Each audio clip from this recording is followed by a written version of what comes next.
Hey guys, Dantics here. So the devs have been releasing weekly Exodus updates, and there's a lot you may not have noticed. First though, excitingly last week I was invited to the Archetype Entertainment offices to playtest their current Exodus build. I had a full day to play around with a large segment of the game, the first half of which I'm fully able to talk about on the 6th of June after the Future Games show, which is also where the extended trailer will drop. And guys, you want to mark your calendars, because if you don't already know how to feel about Exodus, you soon will. I'll be putting out exclusive Exodus videos on the 6th and the following days after that, so be sure to sub and hit the bell if you haven't. Also, if you have any questions before I start my impressions video, quickly drop them down below. So let's go through the recent Exodus gameplay updates.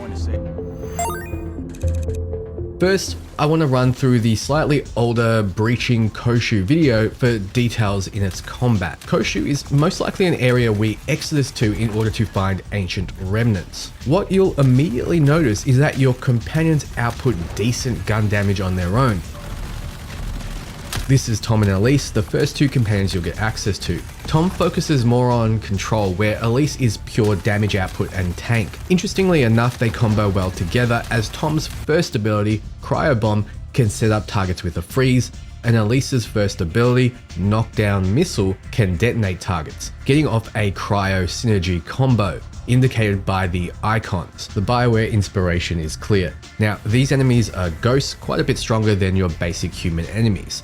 They are ancient celestial creations, quite hardy, and if you let them get close, they'll hit like trucks, depending on their type of course, and there are many types. One good way of taking care of them is the shredder mode of your recycler weapon, along with one of your powers, Lance, which takes ammo, lodges in targets, then explodes. Now this UI is designed for quick glances. Bottom left are your companions, and by tapping the corresponding buttons, you can quick fire one of their abilities. Their ultimates though need another button press or requires you to open a specialized weapon and ability wheel.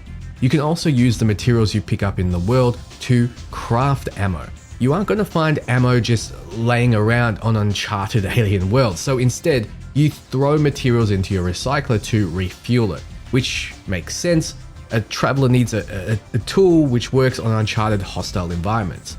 What you'll also notice is that each mode can be leveled up. It doesn't show it here, but it did in a previous video, that they can be leveled up independently, so how you choose to specialize may be customizable, especially since you'll be able to mod these modes with different effects. Below your recycler modes are tools and powers that you have equipped. You can swap out what's equipped at way stations. Speaking of powers, we've seen a few already. The Lance, the Livestone Eruption, and the ability to encase enemies in Livestone, then seemingly break them like you're shattering glass or ice. I want to reiterate that the whole point of traveling to these distant worlds close to light speed is to find celestial artifacts called Remnants. Finding these artifacts can boost your human civilization's technology hundreds or thousands of years forward, and gameplay wise they'll provide a choice with potentially major consequences. For example, you might find an ancient weapon that can be used to defend Leiden, but also be broken down and studied for further science. When you exodus, years will pass at home based on the distance traveled, and when you return, people you know could have aged significantly, and the choices you made with the remnants you left behind will have consequences you can actually see the result of. So this here seems to be one such remnant, and there are plenty mentioned in the handbook. Next we have a mission briefing where June and the crew discuss heading to Sang, a hostile volcanic world. The devs hint that the most critical missions are the ones where everyone has something at stake, so no doubt there are some high ones here. Phaedra seems particularly anxious. I must thank you for this opportunity, June, for allowing me to be part of this, for choosing to aid me. We have a choice to either support her or, well, take a more hardline approach. I appreciate how great June's dialogue is here. It looks mocapped and quite finished. I can't say the same for the others, but the cinematics look good and the writing seems decent. We also see an image of Eliza Nash, the founder of Phaedra's dynasty. He looks like a chiseled Tom Cruise there, but I can't help but see the resemblance to the man confronting Phaedra in the trailer prior. Putting them together, you can be confident they're the same person. Perhaps Tom Cruise was a victim of time dilation, or not, as Phaedra says he left on an exodus many decades ago. It all checks out. On an exodus many decades ago and never returned. Now, who are all these people around the table with you? We have Suleiman or Suleiman, Tom, Elise, Phaedra, as well as two yet to be discussed women. The one to June's right is one we've seen in a few trailers. The one to Phaedra's left is a woman we have only seen a glimpse of once before, and frankly, she looked better there. I don't know how to comment on this girl, but I really hope they improve how she looks before release. Right now, it's uncanny valley. Brother, Tom Cruise is right now the hottest person at the table, and they age him up real fast. It's a good time to say that if you would all agree with me or have similar taste to me, make sure to check if you're subscribed. I'd really appreciate it. Also be sure to follow me on X, as I could really use some backup. Now, here we are traversing the Molten Depths beneath Lydon. So most likely fairly early in the game. The player selects the eruption power, which when held, paints the ground where it will affect both enemies and the environment, clearing a path forward. I'm fairly certain that you don't want to touch the lava, but I know many of you will try. I've seen the Mako Mass Effect 1 videos. On your right are breakables to give you resources you can use for crafting ammo and mods. Yes, there is crafting in this game. Further along, the player has to use their ability to shape limestone multiple times, to make a path with shape, to clear a path with eruption, then to shape a dam to hold back the lava flow. Though I wouldn't be confident that this would hold it back for a long time considering the rate of flow, but I guess June just isn't an engineer. Past that is the ability to place down a way station that functions as a checkpoint, letting you heal, change your loadout and upgrade while respawning you back there if you die, though the player opts to walk on by and grapple to the next section. We'll see a way station placed in the next scene. On an unknown planet, we arrive at a buried celestial ruin stretching miles below the surface. You're here for Elise, who is searching for her mercenary ally, so perhaps this is a loyalty mission. As you can see, Exodus doesn't shy away from making you feel like you're in dangerous ruins, employing an almost Indiana Jones need for platforming. The player clears a path with eruption again and places down the way station. Now it seems each companion has their own environmental ability, something that gets you past the environment, otherwise locked off without them. It seems to progress forward, you need Elise to smash through this wall, and given it's her questline, it makes sense since she's required to bring along. The question is, will there be opportunities to use other companions' environmental abilities in levels they aren't required? Elise's style is aggression, and she's not at all subtle. Enemies will be alert to you with Elise, so stealth is going to be disrupted a lot when you bring her along. You'll notice that you get approval when using her abilities, and when approval fills, you'll get points to spend upgrading them and their abilities. Inside we see a named enemy, Keprel the Unsleeping, who is noticeably tougher than the other ghosts. It is armored, denoted by the yellow health bar, with more health nodes than the basic ghost soldiers. So the player decides to switch to sharpshooter and shoot one of the ghosts in the dick? that's not right. Poor form, you never shoot a man in the jewels. If we rewind as well, we can see that it wasn't even necessary, both heads were exposed. It's now that we see we have two mechs on our team, Elise in her combat mech suit, and Salt, the awakened octopus, in hers. The player commands Salt to fire off an ink mortar, and you'll notice it blinds the enemies. It seems when blinded, they won't be firing back at you. However, it's also a priming ability, and Elise's knockdown missile can detonate it. So the player fires that off too, which results in a blinded synergy combo, seemingly dealing extra damage. While Keprel is blinded, the player shapes a path to getting close to the ghost who is charging a grenade. Well, his version of a grenade anyway. Unfortunately, the player is too late, and the ghost gets off the grenade before it's propelled into the air by eruption. It's nice to see how the ability works against enemies, damaging and controlling them at the same time. The next sequence is here just to show you the variety of environments. You'll also notice that Salt and Elise run up and wait to converse with you at this point of the level, which makes me wonder if we'll get different bits of banter at set points of each level, depending on who we bring with us. Next, we venture into the Guardian Maze, which is a collapsed underground celestial facility with unstable ruins and massive chasms. This too is beneath Leiden's surface. It leads me to believe there will be a lot of missions helping your home, and most of which will be drastically different environments. Before was lava.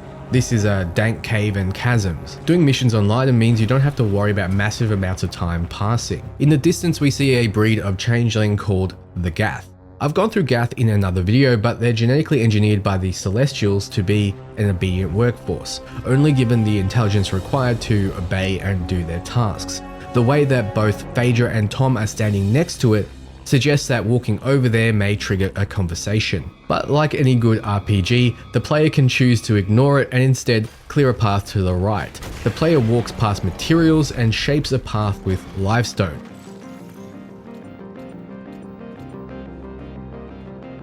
It seems you can get down to that green crystal from the other side, but the choice to make this bridge so narrow is purely to accentuate the fact that it's a long way down. Now we have what looks to be a loyalty mission with Phaedra. We're at this location tracking a remnant artifact as per her request. The idea with this video is to show the conversational choices we have in the middle of missions. Obviously picking the right ones will get approval. Actually, I have a sneaking suspicion that this is the mission that we were being briefed on before. The environments are beautiful, but I believe with this current build of the game, the character models still need work.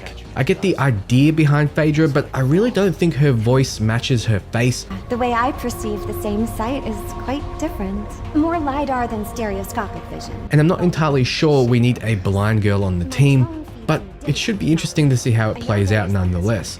Also, June's gauntlet looks great here. I wonder just how customizable it can get, as before it didn't have this lava effect. Next, we take a look at Persepolis, which is your home city on Leiden's hot pole. This is where you live and will return to. It's what you'll be fighting to protect from the Rot, a technovirus which is slowly destroying the technology keeping the planet habitable. By scanning using our precognition ability, we get further detail. This is a way of populating your codex, and you can request more information from this UI. Giving us more lore and information this way is extremely clean. What we see at first is Galaris, the gas giant that Leiden orbits. Hovering over the space tower gives us more information as well. It's a cost-effective way to get beyond the atmosphere, but it's currently inoperable and in a state of disrepair, hinting at the fact that we may be visiting it. Now we have a combat sequence showing off some stealth. The first thing the player does is use precognition to scan your target's weaknesses and mark them. You'll notice that this shielded minigun is weak versus armor-breaking weapons, which is obvious since it has yellow health. However, what you'll also notice is that by scanning, we see the yellow weak point on its back, which seems to be the ammo canister, no doubt dealing critical damage to the turret if you blow it up. Scanning will reveal all enemies' weak points, including bosses. Then we have some zealot soldiers who work for Gideon, your evil brother. By marking them, you'll keep track of them through cover. With us is Suleiman and Tom. Suleiman seems to be a more stealthy character with stealthy abilities. First, we have to disarm some trip mines, which is easy enough to do, but are a bit of a time-consuming roadblock for those bad at stealth. So the player walks past a computer, which I assume may disable turrets or mines in the area, but that may be ambitious of me. I wish my back rubs were this powerful. Hiding behind cover keeps June hidden from the mech, and we see our first look at the Spectre mode of the Recycler. It takes time to charge up, but silently kills enemies at range once it is, making it seemingly not as good in the firefight, but excellent in stealth or in cover. The mech never saw it coming, and neither does his friend, who is easily taken out after.